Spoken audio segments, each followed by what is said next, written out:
अस्सलामुअलैकुम व्यूअर्स, उम्मीद करती हूँ कि आप सब खैरियत से होंगे। आज हम तयम्मुम के तरीके के बारे में बात करेंगे। यानी सबसे पहले हम फ़राइज़ पढ़ेंगे, फिर सुन्नतें, फिर तरीका।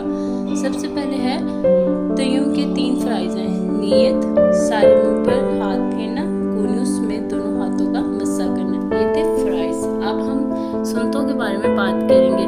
सबसे पहले बिस्मिल्लाह कहना, हाथों को ज़मीन पर मारना, ज़मीन पर हाथ मारकर लौट देना यानी आगे बढ़ाना और पीछे लाना, उंगलियां खुली हुई रखना, हाथों को झाड़ लेना यानी एक हाथ के अंगूठे की जड़ दूसरे हाथ के अंगूठे की जड़ पर मारना, इस तरह के ताली की आवाज़ निकले।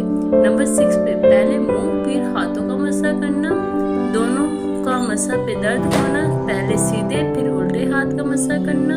फिर नंबर 9 पे आता है मर्द की दाढ़ी का खिला करना, उंगलियों का खिला करना जबकि गुबार पहुंचा हुआ हो।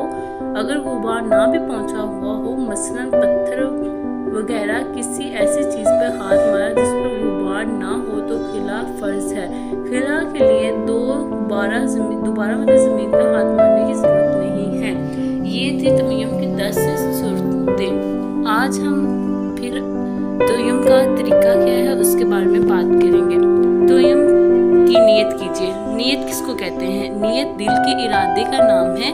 जुबान से भी कह लें तो बेहतर है। मसलन यूं के बेवजू या बेगुसी या दोनों से पाकी हासिल करने और नमाज जायज़ होने के लिए तयम्मुम करती हूँ। बिस्मिल्लाह पढ़कर दोनों हाथों की उंगलियां को शादा करके किसी ऐसी पाक चीज़ पर जो ज़मीन की किस्म मसलन पत्थर, चूना, ईंट, दीवार, मिट्टी वगैरह से होकर मारकर लौट लीजिए यानी आगे बढ़ाएं और पीछे लाएं। अगर ज़्यादा गिर्द लग जाए तो ज़्यादा जब गिर्द लग जाती है तो उसको झाड़ लीजिए और उसका सारे मुंह का इस तरह मसा कीजिए कि कोई हिस्सा रह ना जाए। अगर बाल बराबर भी कोई जगह रह गई तो तयम्मुम ना होगा। फिर दूसरी बार इस तरह हाथ जमीन पर मारकर दोनों हाथों का नाखूनों से लेकर कूनियों समेत मसा कीजिए। कंगन, चूड़ियाँ, जितने भी जेवरात वगैरह हाथों में पहने हुए हैं उन सबको उतार दें या उनको हिलाकर पीछे करें। अगर ज़रा बराबर भी कोई जगह रह जाती है तो वो तयम्मुम नहीं होता। तयम्मुम के मसा का बेहतर तरीका यही है कि उल्टे हाथ के अंगूठे के अलावा 4 उंगलियों को सीधे हाथ की पुश्त पर रखें और उंगलियों के सरों से कूनियों तक ले जाएं और फिर वहां से उल्टे ही हाथ की हथेली से सीधे हाथ की पेट की मस करते हुए पीछे की तरफ लाएं और उल्टे अंगूठे के पेट से सीधे अंगूठे की पुश्त का मसा कीजिए।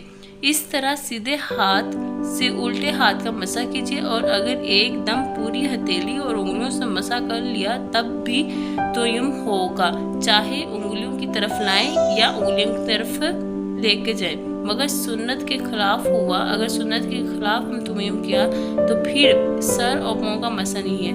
जो तयम्मुम हम कर रहे हैं उसमें सिर्फ सर और पाँव का मसा नहीं होता, बाकी सारा होता है। ये थे तयम्मुम का तरीका, उसके फ़राइज़। लेकिन आगे हैं इसके तयम्मुम के ही 26 हैं जिससे तयम्मुम जायज़ है, जिससे हमें करना चाहिए उसके बारे में बताएंगे। ये टोटल 26 है लेकिन आज हम हाफ पढ़ेंगे, हाफ अगले लेसन में। नंबर 1 पे है जो चीज़ आग से जलकर ना राख होती हो, ना पिघलती हो, ना नरम होती हो, वो ज़मीन की जिन्स यानी किस्म से है, उससे तयम्मुम जायज़ है। रेता, चूना, सुरमा, गंधक, पत्थर, ज़ेबरजल, फिरोज़े, अकीका वगैरह जवाहिर से तयम्मुम जायज़ है, उन पर गुबार हो या ना हो। ये था। नंबर 2 पे है पक्की ईंट, चीनी या मिट्टी के बर्तन से तयम्मुम जायज़ है। हाँ, अगर उन पर किसी ऐसी चीज़ का जिस्म आता हो जिन्स ज़मीन से नहीं, मसलन कांच का जिस्म हो तो तयम्मुम जायज़ नहीं होता। उसके बाद है नंबर 3, जिस मिट्टी, पत्थर वगैरह से तयम्मुम किया जाए उसका पाक होना ज़रूरी है, यानी ना उस पर किसी नजासत का असर है ना सिर्फ खुश होने से नजासत का असर जाता रहा। ज़मीन पर अगर दीवार वो गिर्द जो ज़मीन पर गिरी पड़ी हो, अगर वो नापाक हो जाए फिर धूप या उससे सूख जाए और नजासत का असर ख़त्म हो जाए तो पाक है और उस पर नमाज जायज़ है, मगर उससे तयम्मुम नहीं किया जा सकता। नंबर 4 पे आते हैं ये वहम कि कभी नजस हो गई या फजूल है तो उसका इतबार ही नहीं, मतलब वहम वगैरह हो जाए तो उससे नहीं। अगर किसी लकड़ी, कपड़े या दरी वगैरह पर इतनी गिर्द है कि हाथ मारने से उंगलियों का निशान बन जाए तो तयम्मुम जायज़ है। चूना, मिट्टी या ईंटों की दीवार, ख्वाह घर की हो या मस्जिद से, तयम्मुम जायज़ है, मगर उस पर आल पेंट, प्लास्टिक पेंट, मेट, फंश, यावल, पेपर्स वगैरह कोई ऐसी चीज़ नहीं होनी चाहिए, कोई भी ऐसी चीज़ नहीं होनी चाहिए जो जिन्स ज़मीन के अलावा हो। दीवार पर मार्बल हो तो कोई हर्ज नहीं। नंबर 7 पे है जिसका वुज़ू ना हो या नहाने की हाजत हो और पानी पर कुदरत ना हो, वुज़ू और गुस्ल की जगह तयम्मुम करे वो। अगर नंबर 8 है अगर ऐसी बीमारी के वुज़ू या गुस्ल से उसके बढ़ जाने या देर में अच्छी होने का सही अंदेशा हो तो खुद अपना तजर्बा हो कि जब भी वुज़ू या गुस्ल की बीमारी बढ़ गई है या यूँ कि कोई मुसलमान अच्छा काबिल तबीब जो ज़ाहिरी तौर पर फासिक ना हो वो कह दे कि पानी नुकसान करेगा तो मतलब फिर उन सूरतों में तयम्मुम वो कर सकती है। नंबर 9 पे अगर सर से नहाने में पानी नुकसान करता हो तो गले से नहाएं और पूरे सर का मसा कीजिए। नंबर 10 है जहाँ चारों तरफ 1-1 मील तक पानी का पता ना हो वहाँ भी तयम्मुम कर सकती हैं। नंबर 11 अगर इतना आबे ज़मज़म शरीफ पास है जो वुज़ू के लिए काफ़ी है तो तयम्मुम जायज़ है।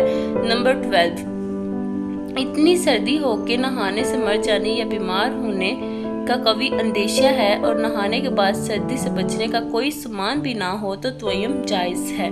लेकिन आजकल ऐसा नहीं होता, आजकल के दौर में तो सर्दी के लिए हर चीज़ मौजूद होती है ज़्यादातर। नंबर 13 पे आती है कैदी को कैद खाने वाले जो मतलब कैदी होता है उसको जो कैद खाने वाले वुज़ू ना करने दे तयम्मुम करके नमाज पढ़ ले, बाद में इदा करे और अगर दुश्मन या कैद खाने वाले नमाज भी ना पढ़ने दो तो इशारे से पढ़ें और बाद में इदा करें। आगे भी इसके हैं लेकिन वो हम कल वाली वीडियो में देखेंगे। आज के लिए इतना ही। उम्मीद करती हूँ कि आपको मेरी वीडियो पसंद आई होगी। लाइक करें, कमेंट करें, शेयर करें एंड सब्सक्राइब करें। जज़ाकल्लाह।